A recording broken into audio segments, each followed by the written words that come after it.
All right. Hey, welcome everybody. We are back. Happy New Year. Happy New Year. Happy New Year. I hope everybody had a joyful Christmas and Happy New Year and safe and with the families and all that stuff. So we're back. We're going to hit 2023 with on the ground running, as they say. Welcome, Kent. And of course, welcome back, Mary Beth. Hello. Always. And welcome everybody who is joining us online. So tonight we are doing kind of a little, again, out of our normal area. We're doing all 5 of the original Planet of the Apes movies. Brain fart for a second. What are we doing? What are we doing? Planet of the Apes.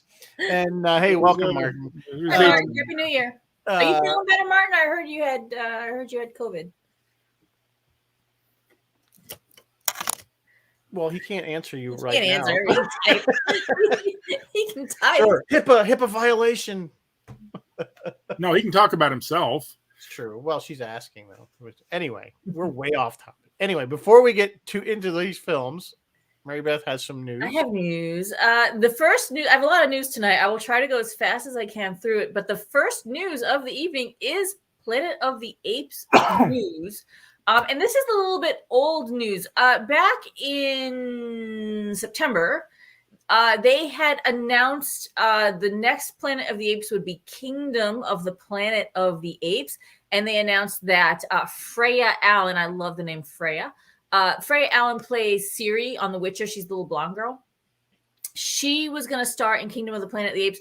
And they also reported that Peter Macon had joined the cast. Peter Macon plays Bortus on The Orville. They were in the cast. That was back in September. Production and principal photography did start in October in Australia. And so now the tentative release date is May 24, 2024.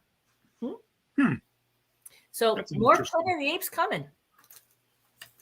In other news, The Bad Batch. Yay! It's out. There's already everything you missed in the first episodes. That released today. Super excited for that. The Mandalorian is coming March 1, and all the other good stuff will be following shortly thereafter. Mando. Very, very excited about Mando. Very excited about Yes. Mando. Star Wars is just killing it. Killing it. Andor was interesting. It's certainly not my favorite. Really, I loved it. Because you know why? Because it's grown up. It's grown up. I was so that must be happy to it, have Rizzo. Star Wars Thanks. without an Ewok, not a Jar Jar, not an animated puppet anywhere to be seen. Well, it also gets I like Skarsgård. Nitty gritty, the darker side of Rebellion. I do. Yes. I love Skarsgård. Anything he's in, I will watch. Yes. I'm not a fan of the character Andor or the actor. They will do Andor. We can do the first season of Andor. We can do it before the second season comes out. Yeah, maybe we'll do that. In the meantime, over on the Star Trek side of things, the much touted Picard season 3 is going to kick off February 16, and that's literally all we know. We know Strange New Worlds will be back, and we know that there will be more Lower Decks, and we know that there's going to be a Strange New World Lower Deck crossover. But the exact time frame for all of this is still really fuzzy. So, What's the word on Disco? Are they going to do another? Disco might be back in November. Oh, and the Trek movie, Star Trek 4, which they told us yes, then they told us no, then they told us yes, and then they're like, nope, definitely no. As of 2 days ago, Trek movie was still saying maybe yes. There's so much yes, no on a possible Star Trek 4 with like Pine and Quinto and those guys that it has its own wiki page, development of Star Trek 4, its own Wikipedia page, because it just Why do I feel like they're heading for another reboot? They need one. I mean, well, the thing is, again, I don't want to get off too topic, but casting was okay. It was just stories were rough. Yeah. And the 57 Chevy. JJ the hell out of here and redo the Enterprise so it looks normal instead of that. They still keep teasing maybe a Section 31 show, but they never seem to get that together. Well, that's a secret. Well, that's right. That's why they had to get Michelle Yeoh back. Yeah, she went Witcher Blood Origin, which I tried to watch and it did not hold my attention. But anyway, moving on. I only watched the first episode of it. Yeah, it just didn't do it for me. Moving on, Avatar: The Way of Water climbed to 1.3 billion worldwide, making it the highest grossing movie, definitely of the year, and probably of all time. I've heard some kind of mixed reviews. Not so great reviews on it, so which didn't surprise me because I didn't like the first one. 1899, the German sci-fi mystery piece by the creators of Dark, which I know you were watching Dark, Rizzo, has already been canceled by Netflix. Oh God. They just got it out. What was it? It? Not 1899. It was not as well received as Dark, but it was largely well reviewed. And the fans liked it, and they're already speculating. Yeah, I didn't watch it because, again, I've said several times on this show, Dark is a perfect. It's a good cure for insomnia. If you sit through the show, if you don't fall asleep, if Dark is that bad, I bet 1899. I think the story was okay. I think it was the presentation of it that was very slow. And again, maybe it was just a German thing. Maybe it was the way the director is. I don't know. Yeah, I don't know. Anyway, Fantastic Beasts flopped, and the original cast will not come back for the cursed child. So how's Warner Brothers going to continue to milk its biggest cash cow, Harry Potter? They're going to reboot the whole mess. According to rumor, there are indeed plans for a massive Harry Potter franchise reboot. It's still a couple of years off, but it's hinted that this might be like, it could be all the books animated, or all the books told from a different point of view. Oh God. That was exactly my reaction. I was like, they're trying to make money. Because of course. Stranger Things fans are impatiently waiting for the 5th and final season, but in the meantime, reports are circulating that the Duffer Brothers are spearheading a spinoff, an animated spinoff called Stranger Things Tokyo, which will be following some twins in Tokyo. Okay, whatever, knock yourselves out, have fun.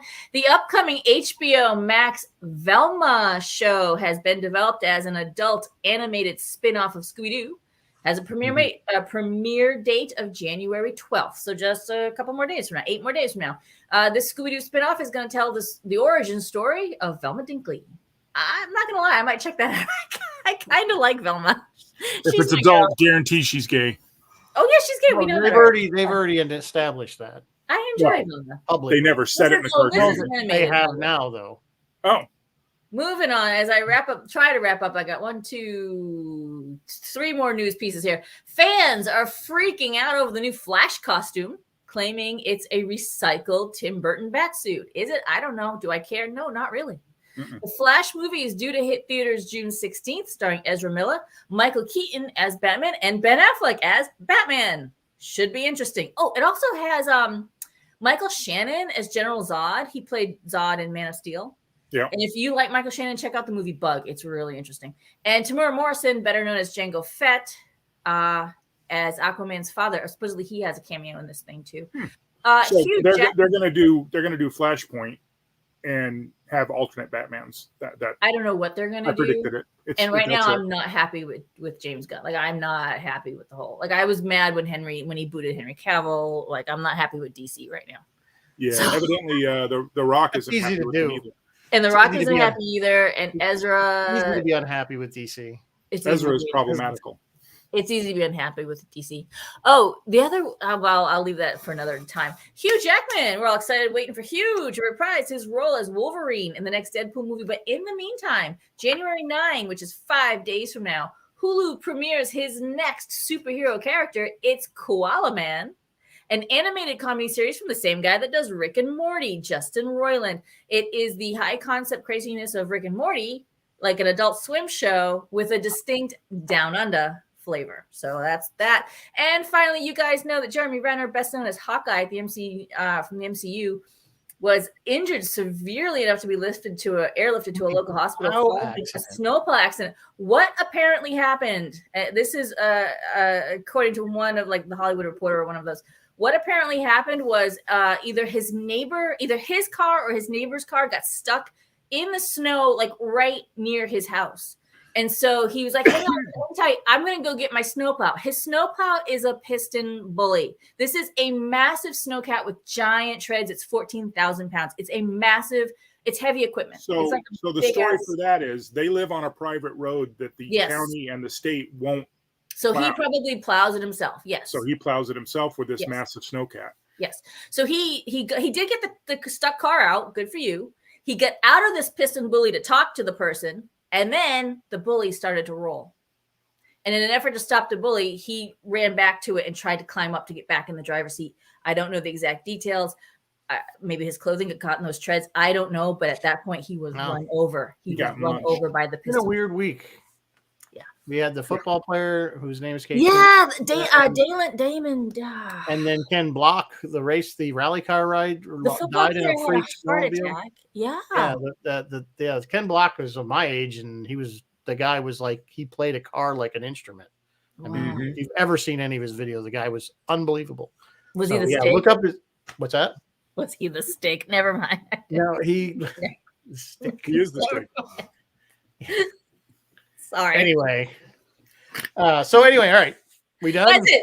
Rizzo, what are your New Year's resolutions and what do we have to drink? I don't do New Year's resolutions because why bother? Mine is to read more if anyone wants to do a book exchange with me. We do have a drink though, and I think this one fits because it's bananas and banana daiquiri. As my mother would say, a daiquiri. She was from England. Bullies need to be stopped. It's a piston bully. She's from where, Rizzo? My mother-in-law was from England. She was no kidding. She became a citizen in the United States, but most of her life was, well, I shouldn't say most, until she was a adult. She moved to the United States. Cool. So she would say, "I would like a daiquiri." Color me shocked, and I know this isn't our wheelhouse, but Yellowstone, Beth Dutton, the blonde fire cat that they have on that show, she's English. Like wicked Hugh Laurie English. That was like the first time the guy that plays Rick on Walking Dead, same thing. And they saw him in an interview and he's talking in this heavy British accent, and you're like, when he played he played a Georgia sheriff. It's like hearing Tom Holland in his native accent. And you're like, wait a minute. Yeah, a lot of I've always found that British people play Americans better than Americans play British. Yeah, they really do. Yes, definitely. They really do. They get our accent better than we get there. So anyway, Mark's here, Sue is here, John Haig is here. Hi, Carlo. Yeah, hey everybody. If I haven't mentioned you, welcome. Do the sets still stand, Carlo? I have no idea. I bet not. For Planet of the Apes, yes. I don't think so. Dennis is here. They filmed some of it at Vasquez Rocks, didn't they? Chris is here. Hi. Probably, yeah. I think some of the more desert-like scenes. There's a Star Trek connection. So this obviously Jamie Barber's Brit. Yeah. So 1968, this movie premiered. It was a massive hit. It launched a franchise. Now I don't know of any, or I shouldn't say any. There are some, but there aren't many films that have 5 or 4 sequels. Not cranked out the way these. The only thing I could think of was like Police Academy or Fast and Furious. Yeah. Oh, Fast and Furious is up to like 12 now, right? Yeah. So I'm like, it's pretty rare. It's pretty rare that you have a film that spawns so many, and not just, and they're all connected. It wasn't just like in the same, they're spin-off movies or whatever. Right. These are like all connected. Oh yeah, actually they did a really good job attempting to keep the connection. Yeah, especially after issues, but they tried. So especially after Beneath, we're gonna, just so you know, guys, this is kind of we have no rhyme or reason. We'll kind of go through in chronological should we order. run through the 5 plots now? Well, you have of course if anybody here never seen the original Planet of the Apes, raise your hand because you need to go watch that because so basically 55 years ago, spoiler, but the big spoiler, because what was so groundbreaking, I shouldn't say groundbreaking, but what was so phenomenal about the movie was people didn't realize until the very end that he was on Earth just in the future. We all thought when you watch it for the first time, if you've never heard or anything about the movie, was that he was on a planet of the apes, that he was on another planet in another solar system. And then, of course, at the end, the big reveal with the Statue of Liberty and the famous scene where he's kind of, I'm back home, you maniacs. We've all quoted that. You blew it up. And it's been, how many movies have taken, in a comedy way, have taken that scene and redone it in some way or another. That is a very, very oft quote. Which is, Spaceballs was kind of the funnier one with the ship crashing. It kind of looks like the Statue of Liberty. And then the apes come, oh no, Spaceballs.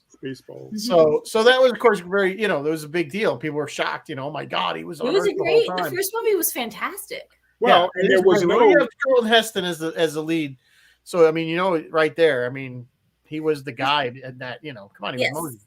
And there was no social media to telegraph that. And there was no social media. No, I mean, we didn't have that for a lot of movies. Well, true, but But the first movie was intended to be a standalone movie. They never meant for it to have one. No, the writer did write a sequel to it. Yeah, they wrote it up, but only after asked by the studio. Yeah, but they didn't. It was based on. I can tell you what it was based on. Oh, yeah. It was based on Boulet's Planète des Singes. If you're wondering who Pierre Boulet is, he wrote La Pont de la Rivière Kwai, which is the bridge on the River Kwai. So, yeah, he has a fantastic writing pedigree and had already cranked out a really good movie. So, yeah, doing Planète des Singes was pretty smart, actually. So the other thing they didn't do in the original film is they never really, well, because we don't know it's Earth until the end of how the apes. We assume that because man bombed itself out of existence or almost out of existence, that somehow the apes came out of the trees and stepped into that role. And it was because it's about 3,000 years that somehow they developed. That's a good point. They did not yada yada the evolution of the apes. Like they never said, and then they got radioactive, and then thus became. No, because they didn't do that. They just exactly. So what we find out later when you add the movies, the whole series of movies is one giant paradox. Yes. Yeah. Because so. Yes, it's one of these deals, which they kind of played with in the remake with Mark Wahlberg. Because that was all considerably closer to the book than these were, admittedly. This was quite different from the book. Yeah, so we have, of course, Charlton Heston crashes on the planet. There's originally 4 astronauts. The woman died before they even crashed. And then we had the one guy that died right away, and then the one guy that they cut. Right. They cut him. They gave him a lobotomy because he was talking. But at the beginning, and I think I'm remembering the dialogue right, they thought they had returned to Earth. Well, they mentioned something about the course, hyperbolic course, or something. That they came back. But did they understand that they had time traveled? No. Well, they did because they knew that they had passed through time because they had. Remember, he gets out of the ship and he read the chronometer of the clock basically on the ship, and it read 3,000 whatever it was supposed to be. So he did read it. In fact, in the second movie, when Brent is with his commander, remember the commander had been injured in the crash, and he was saying, well, the clock read 35 something, assuming that's when it broke, because when Taylor, it's like hundreds of years past, like or at least 22 years farther in, I think, or something like that, from where Taylor said he was. Mm-hmm. So we assumed the clock, but they stuck that in. The clock broke so that it stopped reading time, so that it matched up. It's a little fuzzy. It's a little fuzzy. They're a little fuzzy on there. But he knew that he was probably potentially where Taylor was, because that's what they came to look for in the second film. Yeah, that was the whole point. I think it's interesting that they got a guy. No, they did have several actors for Beneath the Planet of the Apes that was supposed to play the main role. Did he not just look exactly like Charlton? But that was one of the reasons they picked him. Looked alike. That was one of the reasons they picked him, was because he looked like Charlton Heston. But they had other actors in mind initially for that. Than James Franciscus. Trying to think of who the heck did they have? Do I have it written down somewhere? But well, you're checking. Burt Reynolds, I think, was considered actually at the time. Yep. And but again, they picked Franciscus because he kind of looks like Charlton Heston. And then instead, Connery made Zardoz. He could have made Planet of the Apes, but he didn't. I always come back to Zardoz. I don't know how that's. It's like a Zardoz is a thing. So this was 1968. The budget was $6 million, and it made $33 million. And I can tell you the other ones as we get to them, which was pretty good. I mean, that was success right there. Yeah, I mean, it was huge. Obviously, the fact they made, and it took the second Beneath. No, John Hanks says Beneath is the best. John, I disagree. No, I'm sorry. I gotta disagree with you on that one too, as well. I think the original was always the best. Skip Beneath, and the last one, Battle. Beneath was good. I liked the way they it should have ended there in a lot of ways. At least it did, kind of, because of course, again, spoiler alert, at the end they blow the planet up. Well, I guess Taylor does it on purpose. I guess he realizes that Taylor does on purpose. He recognized that as the doomsday bomb. And and that it would potentially catch the atmosphere on fire. Which, remember, that was always going way all the way back to the Manhattan Project when they were first developing atomic weapons. Yep. They didn't know what was going to happen if they set that thing off. That was always a worry that it might do something like that, like literally set up some kind of chain reaction and destroy the planet.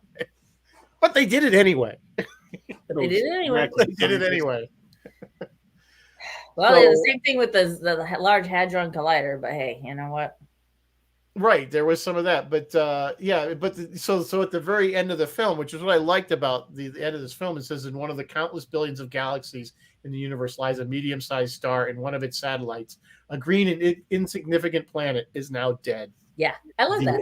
I love it. Come on. And that, kids, should have been it. But the writers were like, blow up. The writers, the movie execs were like, we're going to keep riding this cash cow. We're like, blow up, show up. We still have monkey costumes. Let's do it. And a TV series. Right. And the TV series went until 1974. Still. But that was after the last film, which Beneath was 1970. Its budget was $3 million, half of what the first one was. The first one was $6 million. This budget was $3 million. It pulled in $19 million. So it was only a year later that the TV series came out. Yeah, the last movie was 73, and the TV show came out. I remember watching the TV show. I have no memory of the TV show. I remember watching the TV show. I had and a cartoon. Yes, John and Kevin Sharp. You're right. There was also a cartoon. And there's also comic books, graphic novels. I tend to conflate some of the TV series with some of the movies, so pardon me if that happens. Regular novels, probably video games for all I know. I don't know. And of course, all the reboots, with Andy Serkis as Caesar. Right. Yeah. I have not. The only one I've seen of the modern ones is the Mark Wahlberg, the first one. I've seen the Mark. Oh, the other ones are worth it, Rizzo. Which got Charlton Heston in that one, if you remember. Yeah, the Mark Wahlberg one is a monkey harder to blow it to hell, but the other ones are not horrible. So here's one of the things. Here's one of the things I noticed throughout all 5 films. Okay, we have gorillas, right? We have the orangutans, and we have the chimpanzees. Yep. The only ones we ever see females are chimpanzees. Oh, good point. There's no. Which explains why the gorillas are so pissed off all the time. How are they? That's a really great point. Clearly, there's no mixing of the.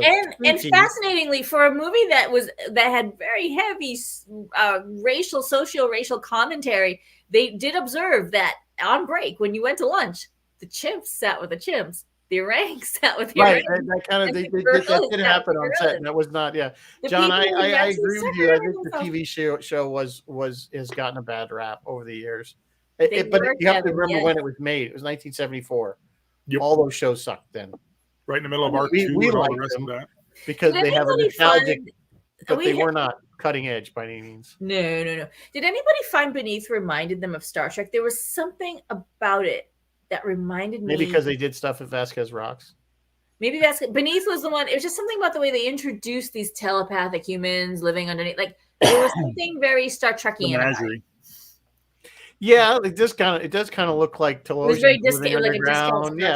That's where you're getting it from. It was Telosians. I don't know. Yeah, and obviously they're fascists, so patterns of force and and they become weird zealots like. So anyway, so that's what happens Beneath. So we have the other astronauts go looking for Taylor. The only one of them lives. He ultimately finds. Nova, who's his girlfriend. Yep. Who, by the way, she no, I'm sorry, I'm getting her mixed up with Dr. the other Zira. That was Linda Harrison. Yeah. She didn't want to do the film again because of the makeup. Yeah. She didn't want to do the second film. Oh no, Linda was used. They did a proof of concept, and it was Josh Brolin of all people. Josh Brolin, Linda Harrison, who played Nova. They played Cornelius and Zira. And they were in the makeup, and then when it came time to actually, they're like, okay, this works, we'll do it. They recast Josh Brolin, of course, and they recast Linda, but they kept Linda as Nova, and they just put Kim Hunter in as Zira. Good job, Martin. So ape should not kill ape. Ape shall not kill. Well, that again we go. So we get to the second movie. Okay, so how do you have a third movie when they blew up the Earth or destroyed the atmosphere of the Earth in the look, second movie. So really we go back to 1970s Earth, which always amazed me that we had apparently shortly after the Apollo era, we have spaceships that can go off outside the solar system. But once they discovered the flux capacitor, it was elementary. Back in the 60s and 70s, sci-fi was very optimistic as to what we would accomplish in the very near future. In the distant future of 1997. So it starts again with a spaceship crashing, but of course it's the 70s, and what gets out of the spaceship is Cornelius and Zira. Yeah.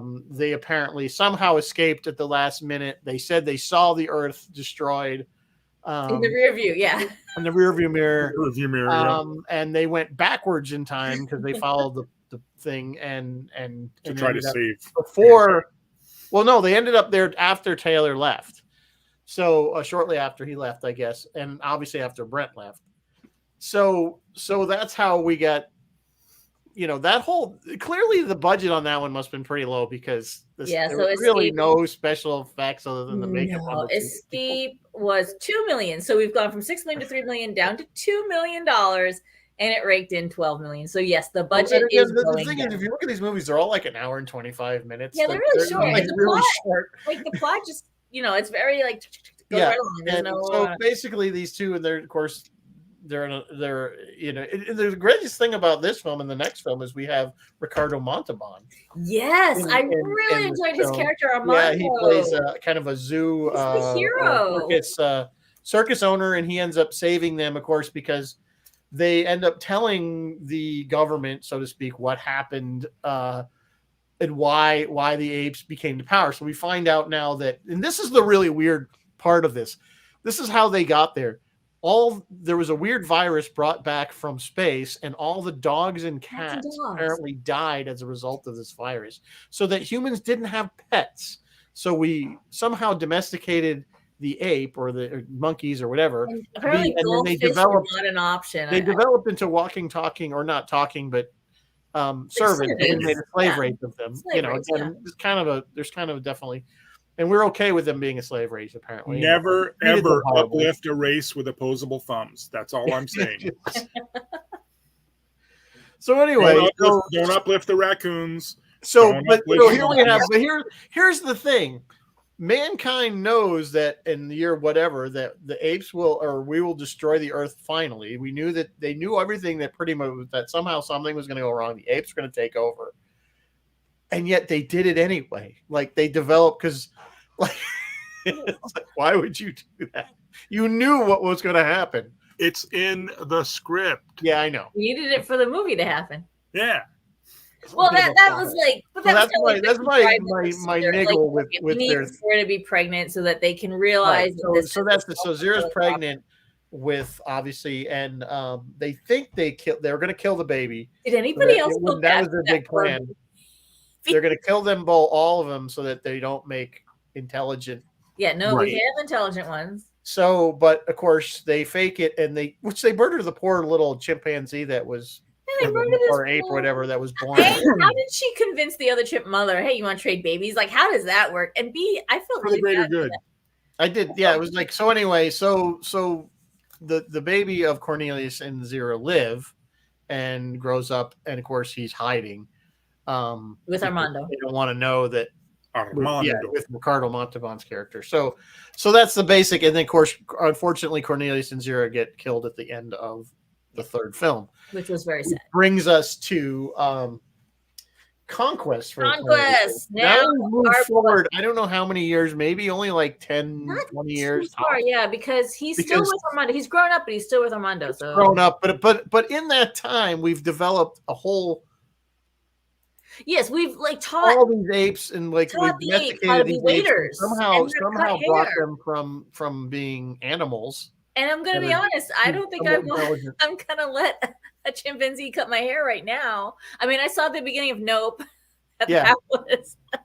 Yeah, it was really weird. I think they should have, in my opinion, moved the timeline farther forward than just, it's still the 1970s or now it's the 1980s or whatever. Caesar he hadn't named himself yet. He's still a young adult. Yeah, so you figure I don't know what He's their 18? age but you figure say he's around 18 in this. He's a late teen. I'm gonna say he's a late teen into his early 20s in this. Yeah, early 20s. So I don't know.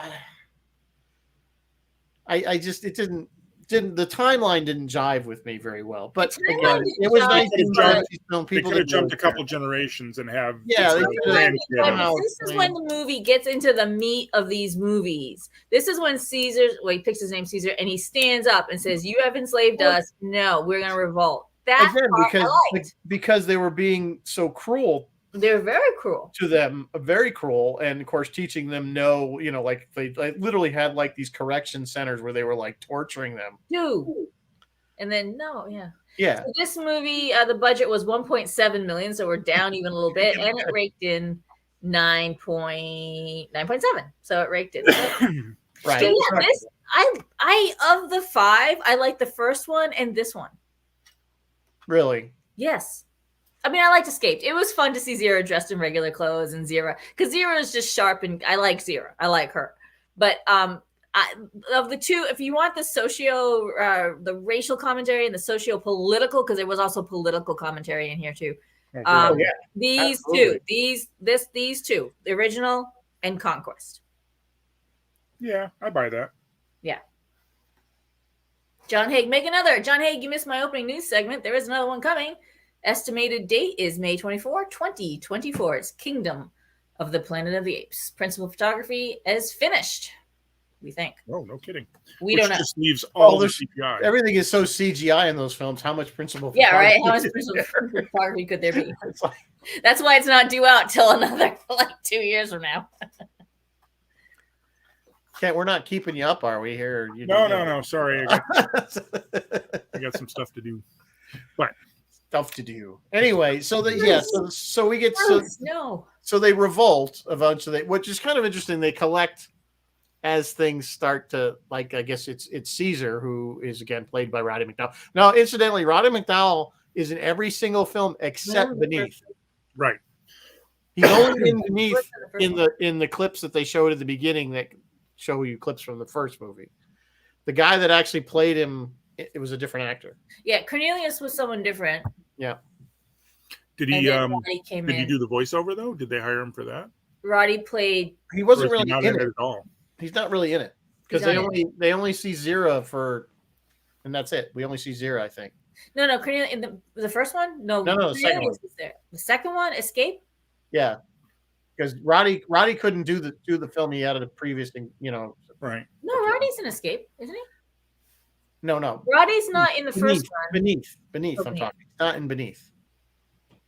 Oh, he's not Beneath. Oh, I didn't know that. I thought he was in. No, the only time you see him in Beneath is that it's actually him is in the clips that they show you. Okay, yeah, the flashbacks.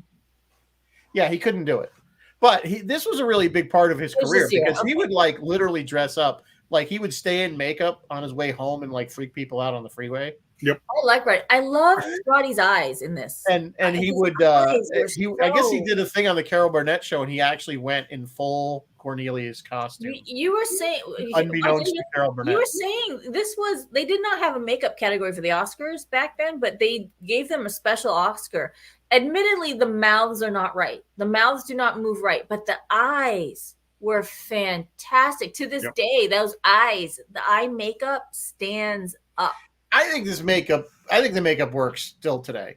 Honest to God, I even though I know the new ones. If you change a chimp's mouth enough that he could speak and form letters, his lips would have to be mobile. Yeah, they would have to be in the costume. Yeah, but that's only because they couldn't. Probably why they CGI'd, the new stuff. Yeah. Well, the new ones. I mean, they're monkeys. I mean, they're monkeys. The new ones. I mean, they're clearly, there's so much. But I feel. Considering the makeup job they did on these, I think it works. It sells it. Absolutely. I think, and especially given that they got the gorillas that look significantly different. The orangutans look significantly different. You could tell that the chimpanzees were chimpanzees. The gorillas were gorillas. Yep. You know what I'm saying? I think they did a really good job, and I still think it works. Now, maybe I'm old and nostalgic, and I still love those original films. Even to the point of walking on their hands and stuff. Yeah. With that. Even to the point of walking on the backs of their hands. Yeah, I mean they did. And actors stayed in character throughout. Because I was watching during the battle. I was like looking at extras. Who's gonna drop Chimp? who's going to drop chimp. Nope, they all stayed chimp throughout the entire thing. They also told them to like twitch and have ticks and things. Yeah, Ronnie had really good ticks, and they would do that more make it more really that it wasn't just a mask. Now, when they got to Beneath, a lot of the extras were just wearing ape masks, like makeup. Whereas in the full movie, the extras, they did the full blown. There was a lot of makeup work on that film. Yeah. So, but they kept our primaries in full makeup throughout. Oh yes. I'm talking hours of application. I'm talking about the extras. The extras were, especially during battle when they're so far away. Clearly they went for battle. They went to the back lot and picked up all the old World War II crap from Patton or something. And what we got laying around? I was like waiting for a half. It was like in the very last movie, they had like there was a half track. No, it was like a truck. It didn't actually have tracks. Oh well, I was looking for it this time around. The second, it felt like a half track. So it's interesting because I, as a kid, never saw these movies in order. Neither did I. I saw the first one and but then all the other movies were always on like Channel 11 or late at night, and they just would randomly show them. So I never really realized how connected they all were. Even I knew that Conquest and Escape were connected. Yeah. But the other ones, I had no idea that it was still following the same plot line. Yeah. So obviously at the end of Conquest, there's a huge rebellion and the humans are losing, which again, I get they don't really explain too much because it was just one compound. And you got to think humans still probably had to outnumber the. I would think they had better communications. So and I would think, and we don't know, but they didn't imply that the nuclear war was a result of the rebellion. That there was still something else that caused that. Yes. So human on human. Yeah. Well, not necessarily. We don't know. They did imply that there was still. I think if I remember correctly, they did imply that there were some tensions within nations. So that might have been unrelated or somehow positive. I don't know, because why would you bomb? I mean, it just seems kind of, again, that doesn't make any sense. Why would you bomb cities out of existence to get rid of? Yeah, I don't know. Your servant yourself. You're gonna start bombing yourself? That doesn't make sense. So anyway, the end of that, we know that the apes are definitely on the upsurge, and then we move forward another jump. A good jump because they've created that little hippie commune. Well, Caesar's still around. Yeah, Caesar's still around, but he's maybe another 20 years. He's an old child with a 7, 8, 9-year-old child. Maybe we've gone as 20 years. I don't know if it actually says, if anybody knows. So now there's been this war. The human race is, but some humans and apes are living together. Yeah, Caesar's sort of harmony. Is trying to live with McDonald's. They're trying to live that way, but it's not really working too good because the gorillas are just wanting to make war all the time, and then they find that there's humans. As gorillas do. There's still humans living in the basement of this bombed out city, which I guess is supposed to be like New York. Is it New York? No. I think the impression not necessarily New York. It's like Orem, Utah, somewhere weird like that, like somewhere out west for some reason. Beneath was New York because he found all the. That's right, because there's street signs. Yeah, you're right. And all that stuff, and of course that would make sense because if Taylor found the Statue of Liberty, it would all be in the same area, right? So it made more sense that they were, but we don't know. We assume it's somewhere nearby because how far would Caesar traveled? I don't know. I don't know. They don't need. It's not necessary to explain that part. Yeah. So eventually, the apes find out that there's these humans. The humans find out that there's apes because apparently, for all this time, they didn't know the other one was living in a radioactive, bombed out city. The other one is living in a kind of a forest, sort of. I guess you'd call it a pocket that didn't get destroyed. And so the humans are going after the apes. The apes were going to go after the humans, but the humans got there first, and then had the battle for the planet. The big battle with the school bus. With the school buses, school bus of people. Yeah, the little weird little hats that they wore. I don't know what. And they all looked alike. They all had the decency to look alike, so we could tell who they were. That they were the bad guys. Yeah, so the bad guys were black. From the good humans from the bad humans. Yeah, the good humans and the bad humans. And there was another Star Trek actor. Oh, I have a lot of roads. I have a lot of roads tonight, but the one you're thinking of is France. Yep, France Nguyen. Yep, Nguyen is in it. She doesn't have a huge part, but she's there. No, not much, but she's there. And Culp and McDonald are holdovers from the last movie, right? They're holdovers from Conquest. Yes, John, you're right. The humans were already dying they're aware of it from the radiation. That's true. Although McDonald got recast. Don't know why. What's that? McDonald, the one character I like, the one human character I like, got recast from one movie to the other. Yeah, you think it played his brother, right? It said something like, my brother was... Oh, did they? You're talking about the black guy that was like the assistant to the governor. Yep. Yeah, he said something like, my brother was governor so-and-so's, whatever the hell he was. Okay. So, yeah. I thought it was him. I thought it was. Yeah, the actors look very much alike. They do look alike. The battle guy was a little bit fairer, but yes, they did look quite a bit. But I enjoyed both of their performances. I just enjoyed the character. I liked the McDonald character. I thought it was the same guy, but oh well. By the way, how about those rifles? I wanted one of those so bad when I was a kid. Oh, what, the ape rifles? Yeah, the M1s. They were perfect. Easy to use with one hand because the apes can't ride and shoot at the same time. Just so cool. Yeah. So anyway, they did the best they could with those props on a budget of a mere 1.6 million. They did rake in almost 8.8 million.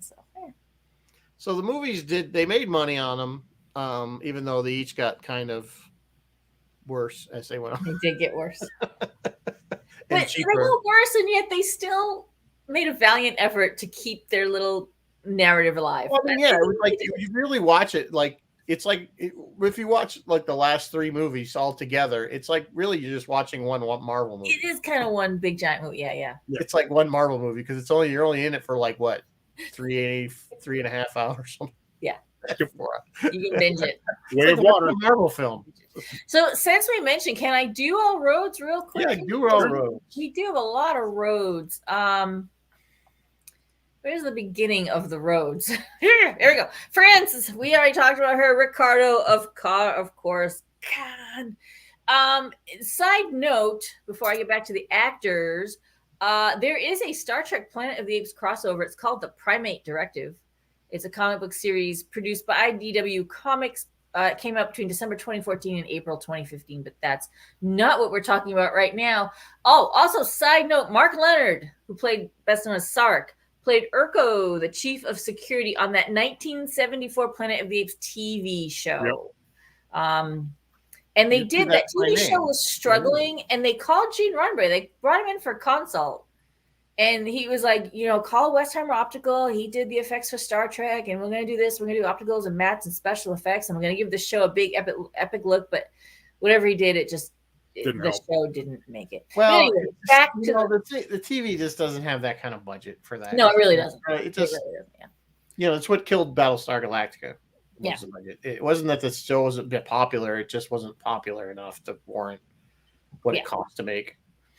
But back to our roads. William Wyndham. Now we know William best as Commodore Matt Decker on Doomsday Machine. He has his own Charlton Heston-esque mad scene. Yep. In Doomsday Machine. He played the president in Escape. Yep. James Gregory played Tantalus director Tristan Adams in Dagger of the Mind. Yep. And he is the one. He played General Ursus, the gorilla who says the only good human is a dead human in Beneath Planet of the Apes.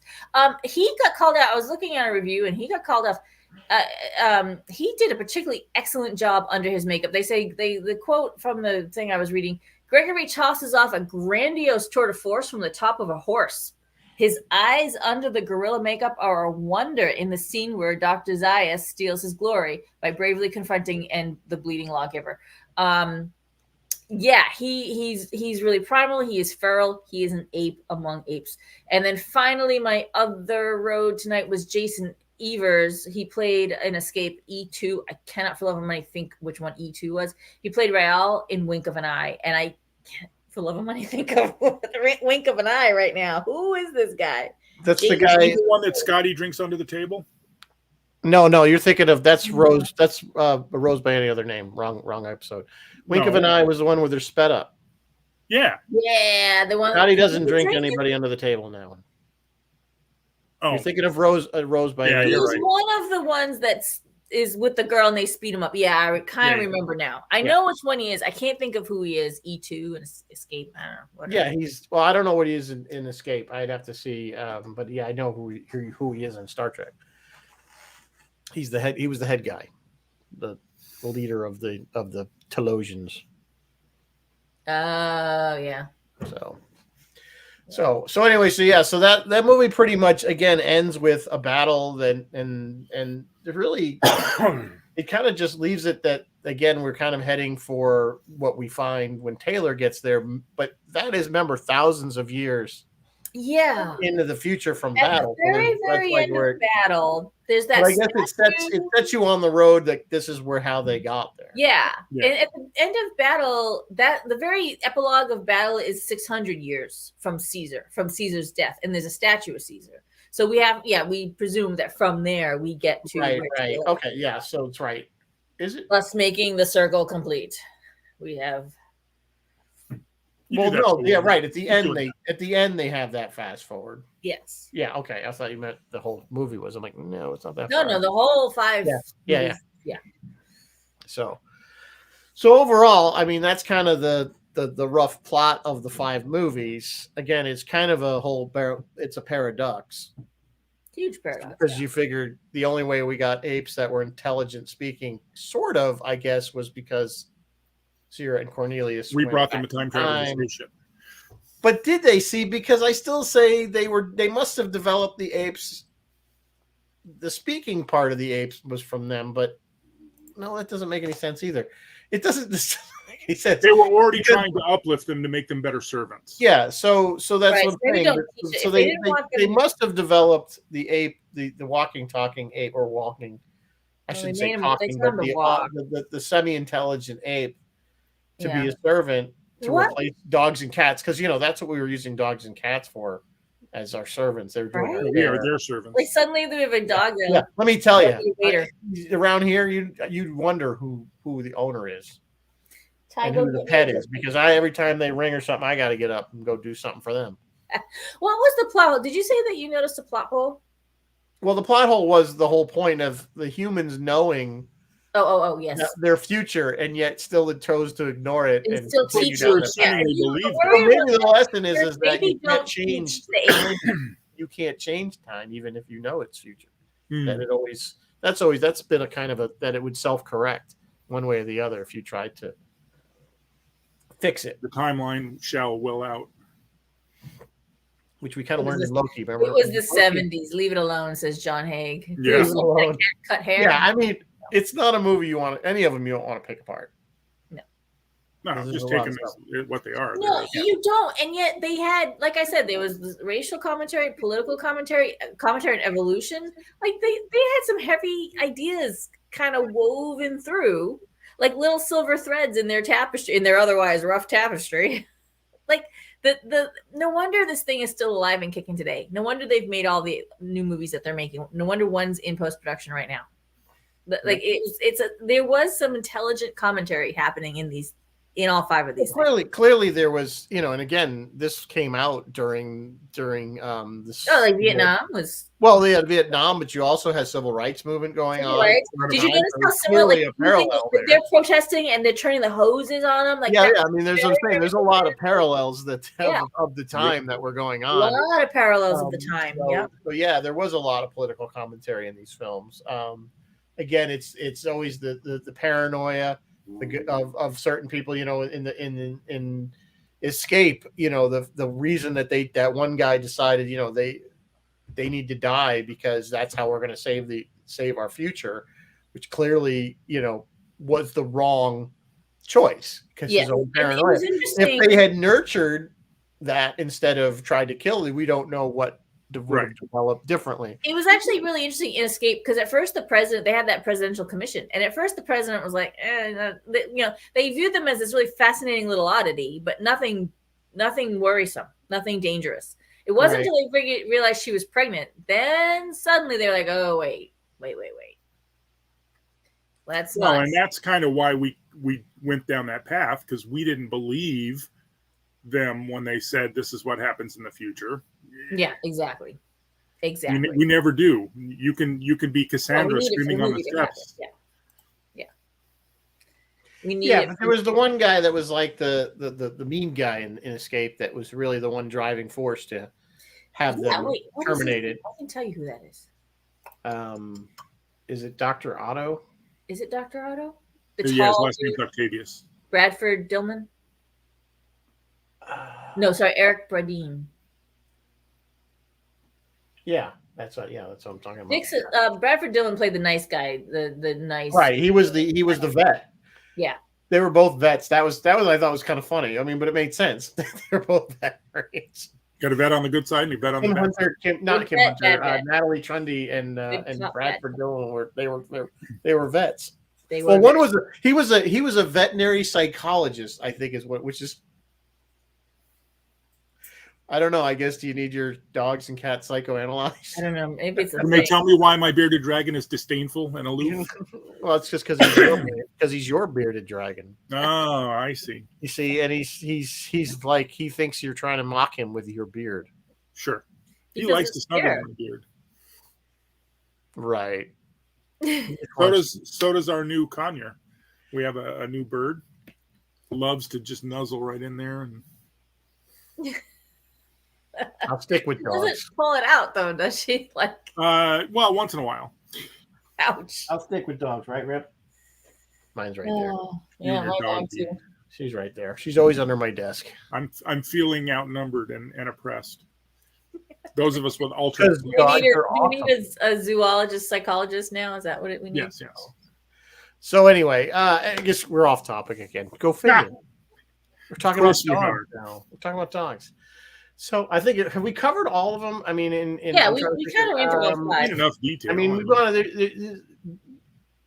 the plot's kind of like I said, they do intertwine. I know that, like I said, for the second film, Heston did not want to do it. Heston didn't believe in he didn't believe in sequels to begin with, and he donated his entire salary to charity. Yeah, and he said, "I'll do it, but you got to kill me off. I'm not doing this." Kill me up. Right. And so the writers were smart they split his little cameo. They made the little tiny bit at the beginning, and then the bulk of it was at the end. Well, that was right, because he sees the part where he goes through the illusion of the wall. Right. That he disappears right in front of Nova, and she doesn't reach. She doesn't even Well, she's not. She's just she's I mean, she's just kind wandering back, and then she finds. I mean, you figured. The thing that cracks me up, with Linda Harrison is she only had the very last when she finally says Taylor kind of croaks it. That's her. I mean, she doesn't have to.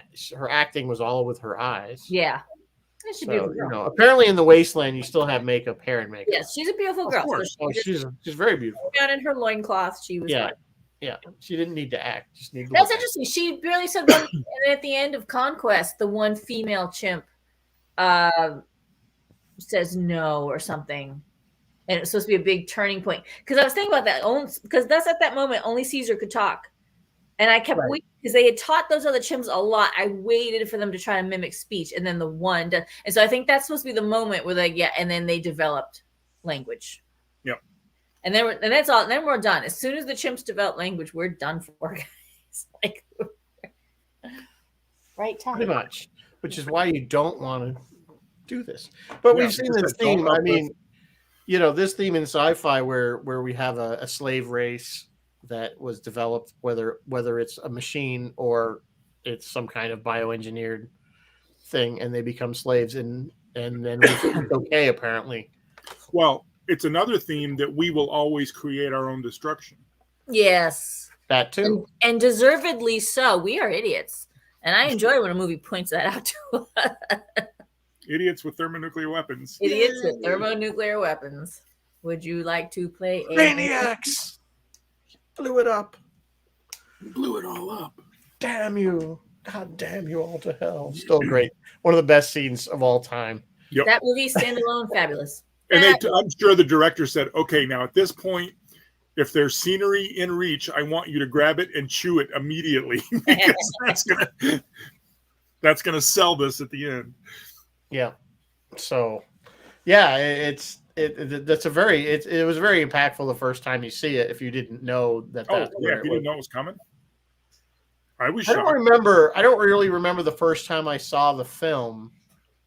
I'd seen the scene, but without it in context, I didn't understand. And then when you finally put the whole thing together, yeah, I don't know because I didn't see the movie because remember this came out. I was a year old. This was one of these movies that, like, not during Creature Double Feature, but like WLVI Channel 56 here in Boston would play movies like on a Saturday, and it was always the Apes movies and Creature Double Feature movies. Like, I think I saw this in a theater in like a third or fourth run hole in the wall thing. It was a Saturday matinee. Your parents would drop you off, pay $5 or whatever, and you got to watch as many movies as you could sit through before. The funny thing is, I remember as a kid liking this stuff because I loved, like, I had to watch the TV show, but I don't know if I ever saw any of the films before I watched the TV show.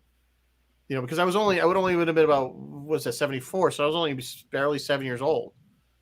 So, you know, I might have seen something on television in a rerun. I don't know.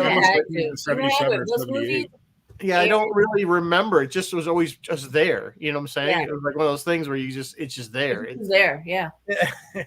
But I remember I had a couple of the action figures for the Planet of the Apes. The Star Trek ones, the Miko ones. There was the same ones. They look very similar to Klingons.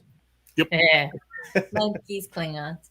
Phil's saying, yeah, the theme where they wreck the Statue of Liberty. Yeah, movies love to destroy the Statue of Liberty. Yeah, it's always, I guess, well, it makes sense. It's very iconic. Everybody, I assume everybody in the world, maybe I'm being very narcissistic when I say this, but knows what that is. If they see it, they recognize it. Sure. So it's a very recognizable thing, and it's a very symbolic if you see it destroyed. That exactly, it's Western civilization. It's a representation that Western civilization has fallen. It's just like the Eiffel Tower in Paris. All the aliens, the meteors. That's always one of the things that gets destroyed is the Eiffel Tower. Well, it's like an Independence Day in London. It's always Big Ben in London. That Big Ben, yeah. So it's always one of those iconic. And the Kremlin. Yeah. So Kremlin always bites it. Yeah. White House. Yep. Bruce is saying the Apes makeup was everywhere. See, I don't remember a lot of Apes makeup or Apes masks, like for Halloween and stuff. You mean? Probably. I mean, I remember the Halloween costumes, of course, we had as kids were horrid. Those terrible plastic that felt like a garbage bag. Yeah, and then it just said Planet of the Apes. It looked even remotely like it just had a picture of like the movie or something like picture of it. Yeah. It wasn't like an actual outfit, just a mask. And the one-sided plastic mask with two eye holes and a nose. Right, it was terrible. They're awful. They're really. You always wanted as a kid. You were like, why can't I have like a skeleton costume that's like actual? Don't Post Studios sell Apes masks. I don't know, Phil. I know that the first ape makeup was done by what's his bucket? The same guy that made Spock ears. Hang on, what's his bucket? Steve Neal. No. I am. I want to say made a promotion picture. Sorry. Bruce is saying for award shows, for comedy shows, everywhere. Yeah, it was on a lot of stuff at that time. John, you're right. Chambers? Yeah, Chambers. I should have known that because we had a Chambers too. And did you guys notice they did the hear no evil, speak no evil, see no evil? Yeah. Well, it is almost 8:00, so we're going to start wrapping this up because I do like to keep everything to an hour as we can. Obviously, the first movie's great. The other movies are good. They're easy watches, so if you haven't seen them all, but of course, watch them in that order because that's really makes more sense. Obviously, watch them in universe order. So much more sense. At least watch. You got to watch from Escape through Beneath in the correct order, not Beneath Battle for. Yeah, the order is. And of course, we can't forget about Requiem for Planet of the Apes. Battle. Yeah, no. Well, Roy will get to tell us all about Requiem. Next Friday. That was from 525, 77. The kid was going to make Requiem for the Planet of the Apes. Yeah. Which the name of that is perfect. We would think that would be like that would be a name for a great movie. Because what do we have now? War for Planet of the Apes and Kingdom of the Planet of the Apes. It just fits this Requiem for the Planet of the Apes. Epitaph. Epitaph for the Planet Epitaph for the Planet of the Apes. Oh, excuse me. Smoking crater of the Planet of the Apes. Actually, that is Roy is doing that Friday. That is what's Roy is doing 525.77. Roy, spoiler, if you go ahead and contact Patrick Reed Johnson, he'll probably come on the show for you. Like he's a really chill dude. Which, spoiler alert, that's a great movie. If you haven't seen it yet, please check it out. It was a really, really cute movie. I gotta watch that one. Yeah, you do need to watch that one. It was cute. Phil did not have anything for me to promote tonight. So do we? I haven't picked anything for next week yet. We have not chosen what we're gonna do next week. Nope. I was lazy. I was going over the rather extensive list that you did send me, because I did send you a long list. You do very well with that. I do keep track. And let's see. I don't know. What do you guys want to do? Do you guys want, or is this a Halloween one? Because if it's a Halloween one, just tell me. On January 25 is the 20-year anniversary of the Mothman Prophecies, which is one of my favorite movies. If you guys want to see that, let us know. Well, if you don't, that's okay too. That's fine. It starred Richard Gere, and there's a lot of good stuff on this list. That's the problem. Number 37. So yeah. Starship Troopers. We had talked about doing that a lot. War games. War games. Yeah. We could do war Would games. you like to play a game? How about a nice game of chess? Dabney Coleman and the guy who plays the Air Force General are magnificent in that movie. I want to play global thermonuclear war. So dated. It's kind of dated by today's standards. It's very dated by today's It's a good movie, though, in its own right. Yeah, you can't fake out a payphone by grounding out I have the Phantom on. The Phantom's on our list. That's definitely, we're going to do that, Chris. One of these days, we're going to. Chris, not only do I have the Phantom on the list, but I actually wrote the Phantom with Chris LaRoche. She did. It's there. It's there. She did. She wrote that.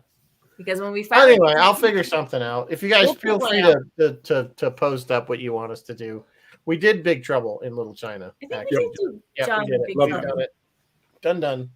Did it almost a year ago. I think it was right around wintertime last year. So, all right. On that note, then, I will say good night. Kent, thanks for braving your cold or whatever you have and sticking with us. And Mary Beth as well. Thanks for all your help, as always. It's always thanks for bearing with do this without you. So we'll see you guys next week with something. I don't know. We'll let you know as early as we can. But War Games is an easy one. We could do that one. What's that? War Games is an easy one. We could pop that right out. Yeah, we can do that with our eyes closed. I'll come up with something. I have to let it percolate. We should have like a theme and a plan. I usually get like a let's do this. Like it'll just pop in my head. Yeah. So, anyway, we're a mess. Anyway. Good night, folks. Live long and prosper. We'll see you next week. Good night, all.